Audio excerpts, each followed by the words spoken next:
Our Dracula is very different to the Draculas that we've seen before in other forms of literature or in movies and things like that. He's not a kind of quintessential evil guy. It's a tale about someone that doing good ends up being evil. It's not black and white, it's very much shades of grey. We showed the journey of Gabriel in the first game, from light to darkness, and in this game we go from dark to very, very dark, and it's a much more crueler tale, a much darker tale. And I think that following a character that you can identify with is really important. So we wanted to have a guy that people really saw, really felt for him, they understood how he got to that place. And so I think in many ways our Dracula is more human than previous incarnations of Dracula.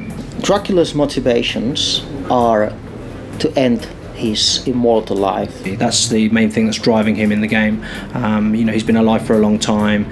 He's tired of living. He wants to end this and to move on. Don't misunderstand me. He's an evil guy. He embraced evil for real, and you're going to see that in the game. I think Dracula is quite a scheming character and a very intelligent, predatory animal, if you like, and he's looking to settle some scores. We specifically designed Dracula as a character that people could identify with. Our early designs of Dracula were much more kind of a very powerful character, but we wanted to give a top throwback to how he looked in the original game. So when making a game, you need to be careful about designing characters, especially main characters, especially Dracula. You have to think that it's the first time in Castlevania history that you play with Dracula. Also with Dracula having new weapons and new abilities, we wanted to give him a much kind of more athletic way of moving. His animations have changed quite a lot. We wanted to make him look cool. His hair is longer. He's more refined, if you like, more sophisticated. In Castlevania, Dracula's been always a bad guy that appears for a few moments and goes woo, and that's it. We wanted to build a real character with emotions, with contradictions from day one. So yeah, pretty much Gabriel was our Dracula from day one. Did they tell you that blood would fight against blood for all eternity? We'd already done a lot of the work already with the motion capture actor, so there was kind of like a guide, if you like, to go to. And I think that what Robert's brought to the role is he's made Dracula really dangerous, and you can sense the evil, you can sense the kind of predatory nature of the character that wasn't there before, and I think it really comes across. And that's something he was very certain that he wanted to do on the voiceover section, because we kind of wanted him to imitate what the other actor had done. And he was like, no, Gabriel wouldn't do that. He wouldn't be like that. He would be much more like this. And as soon as we heard his performance, we realised that actually he was right, that this was the way to do it. I am no longer Gabriel, woman. I am the dragon, Dracula.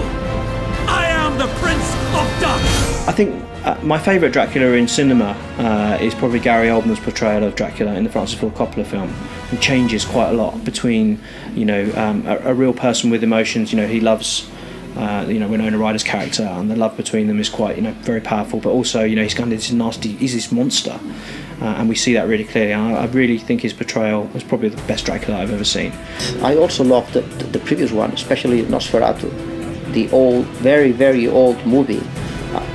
That was a bit naive for today's standards, but this is terrific, But my favourite vampire movie is Near Dark, which I think is one of the best vampire movies I've ever seen. They really show vampires in a kind of gritty, horrible, very uneasy way, which I've not seen since either. And I think there's an element of that in this as well, in Lord Shadow 2.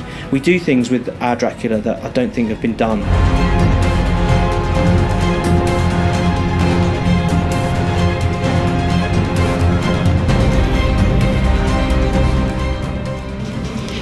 So I hope that's given you a deeper insight into our Dracula from Castlevania Lords of Shadow 2. If there's anything else you'd like to know, please send in your questions to the Twitter account address displayed on the screen, and I will answer them on behalf of Dave in a response video coming up soon.